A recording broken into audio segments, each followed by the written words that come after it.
오늘 하나님이 우리에게 주시는 부활절의 말씀은 고린도전서 15장 3절 9절. 나도 전에 받은 중요한 것 그는 사셨다. The most important part, he is alive. 고린도전서 15장 3절에서 9절 말씀입니다. 같이 읽겠습니다. 저희 교회는 새 번역 성경으로 성도들과 함께 같이 읽겠습니다. 15장 3절에서 9절 말씀입니다. 같이 읽겠습니다. 시작. 나도 전해받은 중요한 것을 여러분에게 전해드렸습니다. 그것은 곧 그리스도께서 성경대로 우리 죄를 위하여 죽으셨다는 것과 무덤에 묻히셨다는 것과 성경대로 사흘날에 다 살아나셨다는 것과 게바에게 나타나시고 다음에 12제자에게 나타나셨다고 하는 것입니다.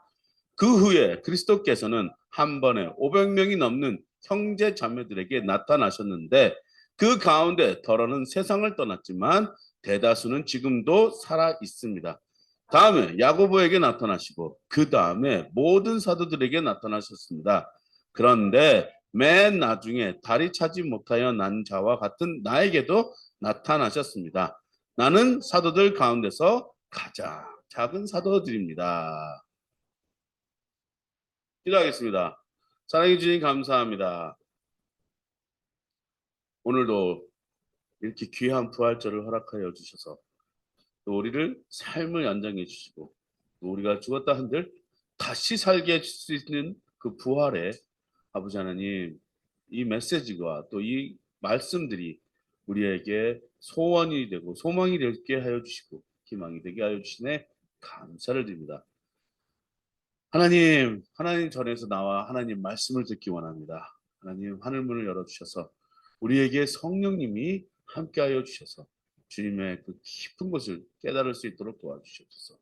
인간의 모든 것은 저 십자가에 못 박아 주시고 하나님의 귀한 메시지가 이곳에 울려 퍼져서 전하는 자와 듣는 자가 같이 은혜 받을 수 있도록 인도하여 주시옵소서. 부활을 선포하고 부활의 메시지를 전하는 자들마다 복이 있게 하여 주시고 그 메시지를 통하여 많은 사람들이 그 전에 들은 바, 그 소식을 전하고 그리고 많은 사람들이 생명 얻을 수 있도록 인도하여 주시옵소서. 모든 말씀 예수님의 이름으로 기도했습니다. 아멘. 따라하겠습니다. God bless me. God bless me. God bless my family. God bless my family. God bless my church. God bless Korea. God bless Ukraine. God bless Turkey. God bless Syria. 옆에 사는 인사 있습니다. God bless you. 아까는 막 많은 우리 아이들이 있다가 딱 이렇게 줄어드니까 썰렁합니다. 그래도 참 한 번도 교회 나와서 하나님 말씀 들어보지 못했다는 친구들한테 복음이 들어왔다는 것에 대해서 너무나도 감사하고 또 이 특별한 부활주일 날에 생명을 얻을 수 있구나. 참 우리도 이제 전도하면 되겠구나라는 생각이 듭니다. 참 오늘은 부활절이라 뭐 세계 방방곡곡에서 난리가 나는 날이거든요. 근데 저는 외국에서 자라서 그런지 이 부활절이 그렇게 큰 날인 줄 몰랐어요. 한국에서는 부활절 그러면 그냥 계란 삶아서 교회에서 전달해 주는 날, 이 정도로만 알았었는데 미국 가니까 이 부활절이 무슨 뭐 크리스마스 같기도 하고 발렌타인데이 같은 큰 날이더라고요. 그리고 뭐 마트나 슈퍼마켓 가면은 초콜릿도 많이 팔고 그리고 이렇게 은박지 같이 이쁜 은박지에다가 계란으로 만든 계란처럼 생긴 초콜릿 그거를 싸서 막 팔기도 하고 그래요. 그 부활절 날은 특별히 그 하얀 꽃, 백합꽃, 릴리라고 그러죠. 그 꽃이 굉장히 많이 팔리는 날이에요. 미국은 지금 솔직히 말해서 1월 달부터 12월 달까지 계속 꽃이 팔리거든요. 1월 달은 뉴이얼이면 꽃이 팔리고 2월 달에는 뭐 발렌타인 꽃이 팔리고 3월 달에는 뭐 세인트 패트릭, 4월 달에는 뭐 부활절, 5월 달에는 졸업식, 뭐 6월 달에 7월 계속 1년 12달 꽃이 팔려요. 근데 교회 가면 그 하얀 꽃으로 교회를 장식해 놓는 그 생각을 보면서 와 올해도 어김없이 부활절이 왔구나. 그렇지만 그 그 뭐죠? 그 상업적인 것만 보게 되면은 과연 부활절이 무슨 초콜릿 먹는 날이고 무슨 계란을 먹는 날이고 하얀 꽃이 보는 날이라고 생각하지만 우리한테는 부활절은 그리스도인들에게는 커다란 충격적인 사건이었거든요. 왜냐? 모든 인간들은요. 모든 인간들은 태어나고 모든 이 지구상에 있는 생명체는 태어났다가 다 죽을 수밖에 없는 운명을 갖고 태어나요. 그것이 계속 돌아간다 그래서 서클 오브 라이프 그러잖아요. 우리 인간들도 다 한 번씩은 죽습니다. 언젠간 죽어요. 우리 다 죽게 되는데 그 죽음을 비껴갈 수 있다, 피해갈 수 있다 그런 방법은 하나도 없습니다. 많은 사람들이 트라이했죠. 뭐 진시황도 그랬고 어떤 사람들은 서양에서는 죽지 않는 물을 마시면은 예? 그 라이프 파운틴에서 나오는 그 물을 마시면 영원히 살 수 있다. 근데 그 영원히 살 수 있다는 것도 참 그래요. 영원히 살면은 사람이 어떻게 될까? 끔찍해질 거라는 생각밖에 안 된다는 생각. 하지만 이 부활의 이 증거는 우리한테는 왜 믿는 자들한테는 왜 이것이 커다란 충격이었나? 우리는 이걸 알아야 됩니다. 그래서 오늘 고린도전서를 보니까 제 눈에 팍 들어온 게 있었어요. 그동안 그냥 성경을 막 이렇게 읽었던 말씀 중에 하나였는데 이 말씀을 읽으면서 준비하면서 제 눈에 팍 들어온 것이 있었어요. 그것이 뭐냐? 첫 번째 나오는 문장입니다. 첫 번째 나오는 고린도전서 15장 3절에 보니까 여기서 나도 me too 그죠? 나도 전해받은 중요한 것. 나도 전해받은 중요한 것. 정말 중요한 것은 뭐냐?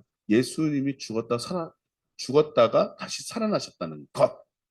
그 부활에 대한 것. 그리고 생명에 대한 것. 우리가 다시 살 수 있다는 소망에 대한 것. 이것을 여러분들에게 전해드렸다니. 전해받았다. 누구한테요? 사람들한테. 자기가 직접 본 건 아니었거든요. 사도 바울이 예수님이 다시 태어나가지고 한 걸 보지 못했어요. 하지만 사도 바울이 전해받은 중요한 제자들 통해서 받았지만 사도 바울은 예수님을 만났어요. 어디서요? 다메섹 도상에서. 어떤 식으로요? 영적으로 만난 거예요. 큰 빛을 보고 음성을 들었어요. 당신 누구십니까? 주여 당신이 누구십니까? 네, 나는 너가 핍박하는 예수라 하면서 만났거든요. 자, 전해받은 중요한 것, 이것이 우리 모든 자들한테는 아주 엄청나고도 충격적인 메시지였던 것이에요. 자, 우리가 한번 그때 상황으로 돌아가 보자고요. 예수님이 십자가에 못 박히시던 그날 밤. 자, 예수님께서 모든 것을 다 이루셨다. 다 이루셨다 하고 크게 외친 다음에 고개를 떨구시고 죽으셨습니다. 이제 죽음 선포가 되는 거죠. 그때 많은 사람들이 빨리 죽으라고 큰 망치를 들고 다리에 그 뼈를 꺾든지 어떤 뼈를 꺾어서라도 빨리 죽게 하려고 했거든요. 근데 예수님은 이미 돌아가셨어요. 그래서 이렇게 뭐 영화에 보면은 망치로 찌르려고 그러다가 이미 죽었구나 그냥 넘어가는 걸 보게 됩니다. 근데 그거는 우리가 상상에서 나오는 거지만 그 예수님이 죽었기 때문에 많은 사람들이 그날 무슨 심정으로 그 예수님의 죽음을 바라봤을까? 제자들은요, 한결같이 꿈을 꾸고 있었고요. 모든 사람들도 예수님에 대해서 열광하고 있었고, 열망하고 있었어요. 그건 뭐냐? 바로 이스라엘을 회복하실 것이다. 이스라엘을 회복하는 사람이 메시아다. 이렇게만 생각하고 있었던 것이에요. 그 이스라엘은 나라라는 그 나라에 대한 것에 대한 이 사람들이 갖고 있었던 사람들에 대한 생각으로 우리는 반드시 다시 엄청나고 강한 국가가 될 것이다. 누구를 통해서? 메시아를 통해서. 그 메시아가 누구냐? 바로 예수인 줄 알았던 거예요. 예수님이었었죠. 예수님이 생각했던 그 이스라엘의 나라에 대한 생각과 인간이 생각했던 이스라엘 나라의 생각은 전혀 달랐던 것이에요. 자, 그런 사람들이 예수님이 따를 수, 그나마 그래도 바라보고 소망을 가졌던 그 예수님이 죽었단 말이에요. 그 실망감, 그 좌절감, 그리고 허탈함, 이 모든 것이 이분들한테 아마 커다랗게 왔을 거라고 저는 사료가 됩니다.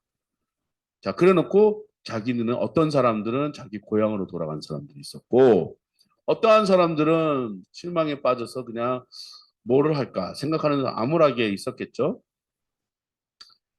금요일 날 돌아가시고 토요일 날 안식일 날이 됐습니다. 그죠? 그리고 뭐 집회도 가고 말씀도 듣고 위로를 받으려고 노력을 했었겠죠.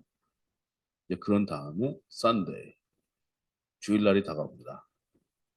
새벽에 누가 먼저 이 소식을 들었냐? 마리아였어요. 어떤 여인이 갔어요. 그 여인이 왜 거길 갔을까요? 마지막 예우를 다하려고 향유를 더 바르려고 그 무덤에 갔던 겁니다. 갔는데 너무나도 충격적인 사건이 났어요. 어? 분명히 이 돌이 막혀 있어야 되는데 열려 있는 것이에요. 어떻게 된 거지? 하고 들어갔는데 그 무덤에 아무도 없었던 거죠. 천밖에 남아 있는 남아 있는 걸 봤어요. 그리고 옆에 사람이 있었는데 그 사람부터 이상한 소리를 듣습니다. 여기에는 아무도 없다. 그가 말씀한 대로 살아나셨다. 라는 소식을 듣게 됩니다. 이건요, 많은 사람들한테는 이 사건이 예견하고 예수님께서는 얘기를 먼저 하셨던 사건 중에 하나였었는데 이걸 받아들이기가 굉장히 참 힘들었을 거라는 생각이 들어요. 그래놓고 이 여인은 기뻐서 주님이 살아나셨다. 몇 마디 대화를 나눴거든요. 그래놓고 주님이다 생각했던 것이에요. 그래서 이 말씀 안에서 우리는 뭘 봐야 되느냐? 그 충격이 지금까지도 많은 사람들한테 전해 내려오는 것이었어요. 그 충격이 죽음에서 다시 살아났다는 그 충격이 지금까지도 전해 내려오는데 어떻게 전해 내려오느냐? 두 갈래로 전해 내려옵니다. 하나는 죽었다가 살아나셨다는 것과 하나는 영지주의적으로 선포가 되는 거예요. 그거는 어 뭐죠? 그리스도의 세력과 그리스도의 말씀과 그리스도 교회에 대한 어떤 반대적인 입장을 갖고 있는 그 입장 발표가 이 사람들한테 전파가 된 것이었어요. 영지주의가 뭐냐? 합리적으로 생각하는 사람들이 생각하면서 만들어낸 말이었습니다. 그 만들어낸 말이 뭐냐? 오늘날 말하면 페이크 뉴스죠. 예수님이 살아난 게 아니라 원래 죽지 않았었는데 제자들이 가가지고 조작한 거다. 음. 그 사람이 죽지는 않았었다. 그때 당시 아마 기절했을 것 같다. 응? 그래서 데리고 가가지고 조치를 해서 살려난 거예요. 영지주의 사상이 두 가지 걸레길로 전파됩니다. 전해졌는데 많은 사람들이 본 것은요. 그것과 달랐어요. 어떻게 달랐죠? 성경대로 사흘날에 살아나셨다는 것과 그다음부터 증거 자료들이 제출됩니다. 게바에게 나타나시고 다음에 12제자에게 나타나셨다고 하는 것. 자, 이것도 들었단 얘기예요. 그 후에 그리스도께서는 한 번에 500명이 넘는 형제 자매들에게 나타나셨는데 그 가운데 더러는 세상을 떠났지만 대다수는 지금도 살아 있습니다. 다음에 야고보에게 나타나시고 그 다음에 모든 사도들에게 나타나셨습니다. 그런데 맨 나중에 다리 차지 못하여 난 자와 같은 나에게도 나타나셨습니다. 여기가 이 나라는 사람이 누구죠? 사도 바울이에요. 다리 차지 못한 사람. 다리 차지 못한 아직도 자기가 사도로서 제자로서 이렇게 표현할 수 없는 그런 사람인데 그런 사람과 같은 자신에게도 나타나셨다. 어디서? 다메섹 도상에서요. 주여 당신 누구십니까? 네가 핍박하는 예수다. 나는 사도들 가운데서 가장 작은 사도입니다. 전해받은 중요한 것을 지금 여러분들한테 전하는 것입니다. 나도 여러분들한테 전하고 있습니다. 그것이 뭐냐? 전해받은 중요한 것이에요. 많은 사람들의 입과 또 말씀과 생명과 또 경험을 바탕으로 해서 계속해서 지금 전하고 있는 것이에요. 왜냐? 예수님께서 한 가지 중요한 약속을 하셨어요. 내가 다시 돌아오겠다. 그것 때문에 지금 우리는 전해받은 중요한 것을 많은 사람들한테 선포하는 것이에요. 오늘 교회에 정말 우리 아이들은 선물을 받고 싶어하고 뭔가를 얻기를 위해서 여기 왔습니다. 재밌는 걸 한다고 데리고 왔어요. 물론 그들의 목적은 다른 것에 있었겠지만 저는 이렇게 생각합니다. 하나님이 보내주셨다. 그리고 오늘 전도사님이 귀한 기도를 했어요.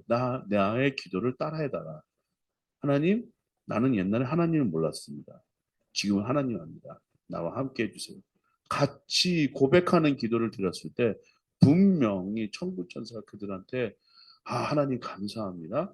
그들이 하나님의 입술로 고백해서 하나님 선포했습니다. 이제 이 아이들이 어딜 가더라도 하나님께서 지켜주시자 믿습니다. 저는 그렇게 믿어요. 왜냐? 오늘 부활했기 때문에. 전해받은 중요한 것, 우리가 지금 헛된 것이 아니고 우리가 그냥 평상시 듣던 것이 아니에요. 전해받은 중요한 것이 뭐냐? 부활의 사건이거든요. 이제 더 이상 죽은 것이 아니고 우리는 살아있는 그리스도를 전파하는 것. 그것이 바로 중요한 것입니다.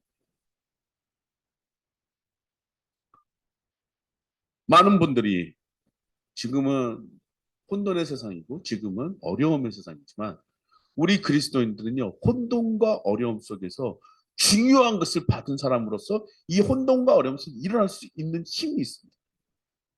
제가 한 주 동안 우리 학생들에게 가르쳤던 영어 센텐스 하나 제가 여러분들한테 고백을 하고 싶은데 이거는 그냥 인터넷상에서 떠도는 명언 중에 명언이에요. Umbrella cannot stop the rain, but umbrella make us stand in the rain. 우산은 비를 멈출 수 없다. 하지만 우산은 비 속에서 우리를 서 있을 수 있게 만들어준다. 전해받은 중요한 것이 있는데 이것이 모든 우리 고난과 힘듦과 어려움을 막아줄 수는 없어요. 하지만 그 전해받은 중요한 것 때문에 우리는 고난과 힘듦과 어둠 속에서 우리는 서 있을 수 있습니다.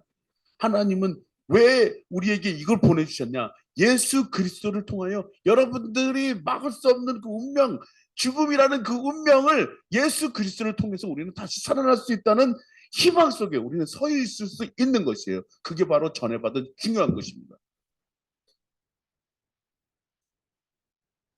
영주주의자들은 세상이 돌아가는 대로 순리대로 합리적인 것으로 막 예수님의 그 부활 사건에 대해서 얘기를 했지만 우리는 그거는 초자연적이고 하나님만이 하실 수 있는 그 능력으로 예수 그리스도가 다시 부활했다는 사건, 그 중요한 것을 우리는 믿습니다.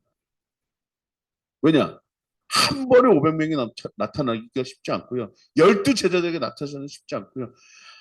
맨 나중에 다리 차지 못하면 바울에게 나타나고 심지어는 저에게도 나타나셨어요.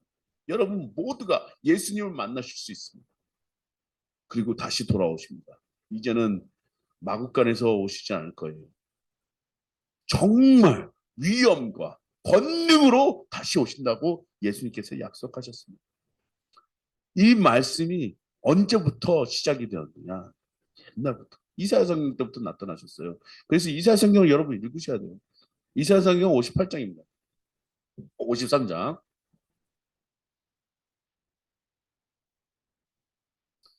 53장 12절 말씀입니다. 이사야 성경 53장 12절 말씀입니다. 자, 뭐라고 나왔는지 함께 보시죠. 12장 같이 12절 시작. 그러므로 나는 그가 존귀한 자들과 함께 자기 몫을 차지하게 하며 강한 자들과 함께 전리품을 나누게 하겠다. 그는 죽는 데까지 자기의 영혼을 서슴없이 내맡기고 남들이 죄인처럼 여기는 것도 마다하지 않았다. 그는 많은 사람의 죄를 대신 짊어졌고 죄 지은 사람들을 살리려고 중재에 나선 것이다. 아멘.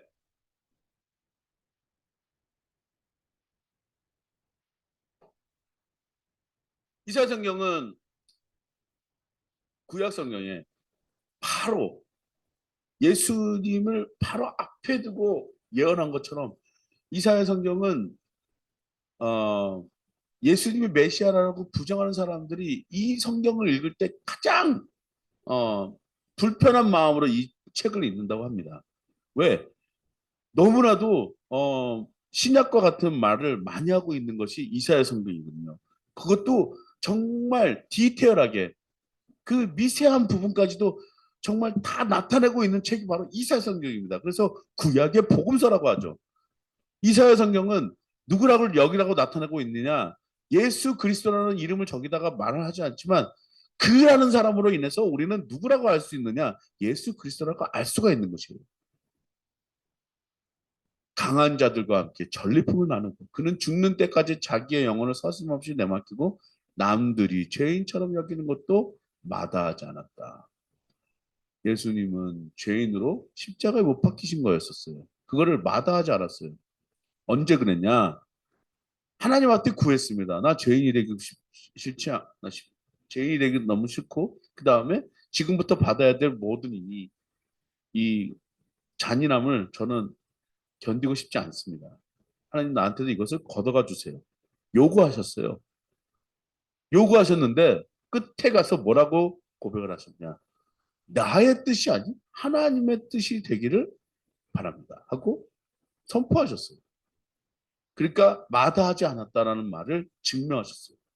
그리고 그는 많은 사람의 죄를 대신 짊어졌고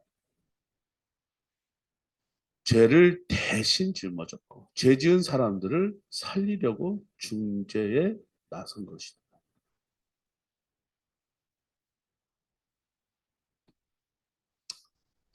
제가 초등학교 졸업할 때요. 저희 부모님들은 미국에 가셨거든요. 저희 부모님들이 미국에 가실 때 이렇게 정당한 방법으로 가시지 않았어요. 그때 당시에는. 약간 이제 우회적인 방향으로 미국에 가셨는데 저와 내 동생, 남동생은 한국에 남아서 3년 동안 기다렸습니다.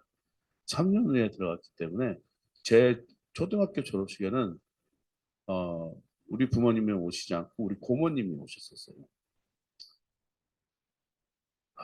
그때 이제 그 부모님이 어, 안 계시고 고모님이 오셨다는 그걸로 좀 가슴이 그랬거든요. 마음이 좀 그랬었는데 어떤 한 분이 그랬다는 거예요. 이분이 이름을 말하면 굉장히 유명한 사람인데 개그맨이에요.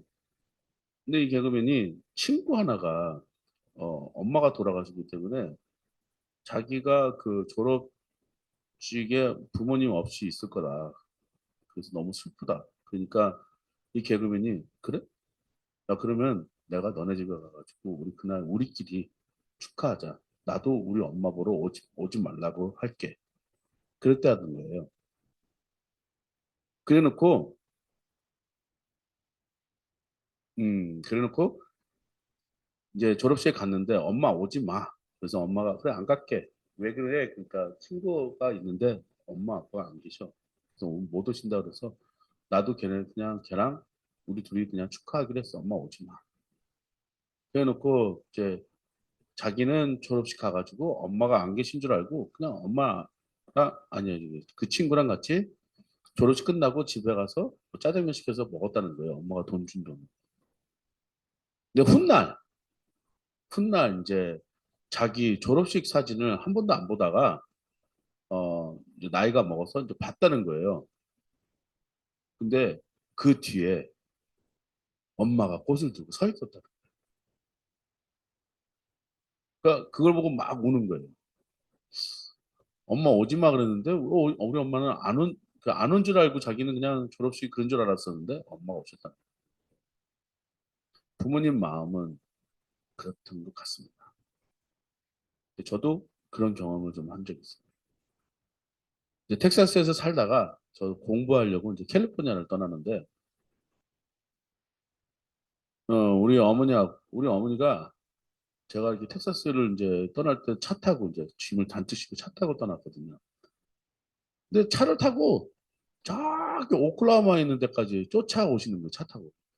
정말 차를 이렇게 멈추고 돌아가시라는데 거기까지 가려면은 거의 3-4시간을 운전해야 되거든요. 거기까지 쫓아오시는 거예요. 먼 데까지 쫓아오시면서 제가 아직도 그 바라봤던 그 마음인데, 와, 우리 엄마들은 왜 저럴까? 그런데 제가 이제 자식을 키워보니까 그 마음을 알겠더라고요. 하나님은요, 우리를 버려두고 혼자 두고 있는 것을 원치 않으셨던 것 같아요. 자기 영혼을 서심없이 내맡기고 남들이 죄인처럼 여기는 것도 마다하지 않았다. 부모님은 자식을 위해서 그 모든 것도 마다하지 않았다는 것입니다. 그는 많은 사람의 죄를 대신 짊어졌고 죄 지은 사람들을 살리려고 중재해 나셨다. 제가 지금 생각하니까 우리 부모님 마음이 왜 그랬는지, 그리고 아까 그 개그맨이 생각했던 그 어머님 마음이 왜 그랬는지, 꽃을 왜 주지 못했을까, 그리고 뒤에서 조용히 사진만 찍고 가셨을까. 그걸 생각하면 아, 하나님 마음이 이해가 됩니다. 하나님은 우리가 죽음이라는 처절한 것에 우리한테 그냥 놔두지를 원하시지 않으셨던 것 같습니다. 난 너희들을 다 살리려고, 하나님이 다 살리려고 그 아들이 모든 것을 감당하게 하셨던 것이에요. 우리 예수님이 그렇게 얘기를 하셨던 것이에요. 얼마 전 전우원 씨가 대신 할아버지 대신 사과를 했거든요. 근데 어떤 분이 이런 글을 썼습니다. 어떠한 사람 대신 사과가 그것이 사과일까? 근데 저는 그것이 이것도 저거 사과 아니라고 말하는 거겠구나 생각했는데, 대신 사과가 엄청난 파괴력을 갖고 있다. 진정성이 있었고 거기에는 치유가 일어났다. 그리고 회복이 일어났다. 이렇게까지 말씀을 했습니다. 대신 사과하는 거. 여기 보니까 그는 많은 사람의 죄를 대신 짊어졌다. 어떠한 진정성이 있었냐? 서심없이 내맡기고 남들이 죄인처럼 여긴 것도 마다하지 않으셨어요. 그것이 예수님이셨어요. 그분이 철칙으로 여기는 것, 약속을 꼭 지킨다는 것이었거든요. 그리고 올라가시면서 이랬습니다. 내가 다시 너희들한테 오겠다. 분명히 예수님이 다시 오십니다. 이 부활의 날, 여러분 이 말씀을 믿으시고 내가 전해 들은 것을 여러분들한테 전해 드립니다. 그것이 굉장히 중요한 것이기 때문에 그래요. 끝으로 말씀을 마무리하면서 요한복음 11장 22절입니다. 요한복음 11장 22절 같이 읽겠습니다. 시작. 그러나 이제라도 나는 주님께서 하나님께 구하시는 것은 무엇이나 하나님께서 다 이루어 주실 줄 압니다. 예수께서 마르다에게 말씀하셨다. 내 오라버니가 다시 살아날 것이다. 마르다가 예수께 말하였다. 마지막 날 부활 때에 그가 다시 살아나리라는 것을 내가 압니다. 예수께서 마르다에게 말씀하셨다. 나는 부활이요 생명이니 나를 믿는 사람은 죽어도 살고 살아도 나를 믿는 사람은 영원히 죽지 아니할 것이다. 내가 이것을 믿느냐?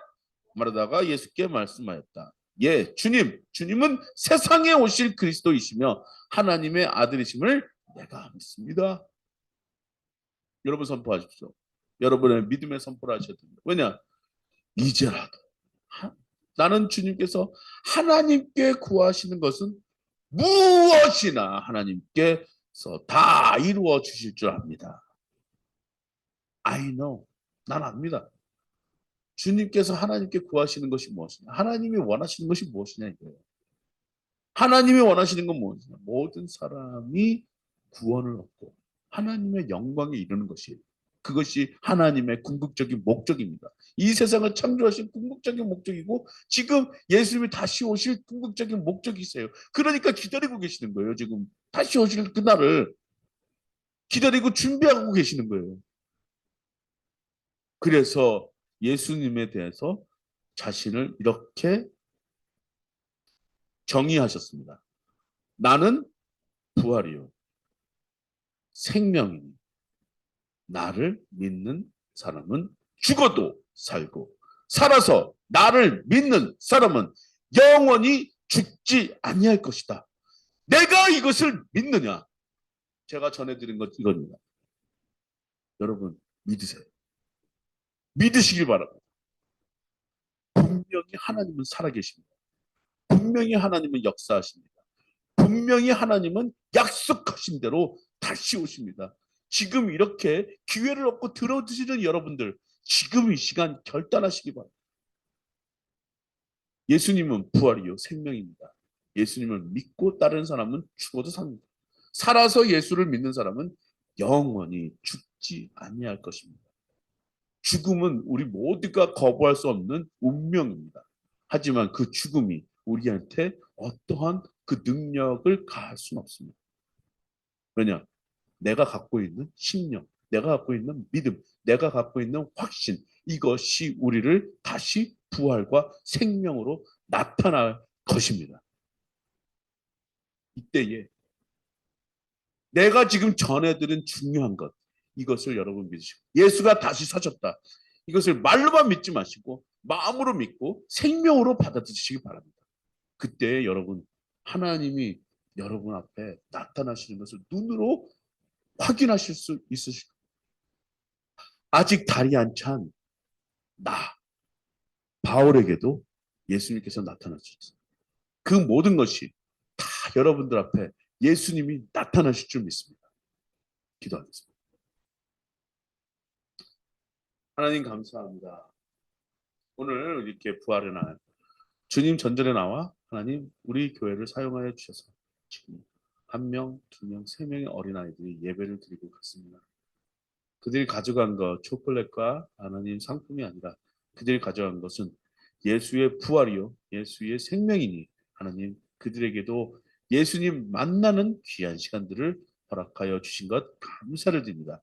하나님 교회가 다시 올 것보다 교회 다시 나오는 것보다는 그들이 예수님을 만나서 예수님과 함께 살 수 있는 특권을 허락하여 주심에 감사를 드립니다. 하나님 그들과 함께하여 붙잡아 주시고 인도하여 주시고 또 이 말씀을 듣는 모든 사람들에게도 하나님 결단하는 사람들에게도 하나님께서 그분들을 찾아가 주시고 안수하여 주셔서 힐링을 주시고 예수님께서 소망을 주시고 하나님 그들에게도 믿음을 허락하여 주사 눈을 들어 우리 주 예수님을 만날 수 있도록 도와주시옵소서. 감사드렸고 이 모든 말씀 예수님의 이름으로 드리겠습니다.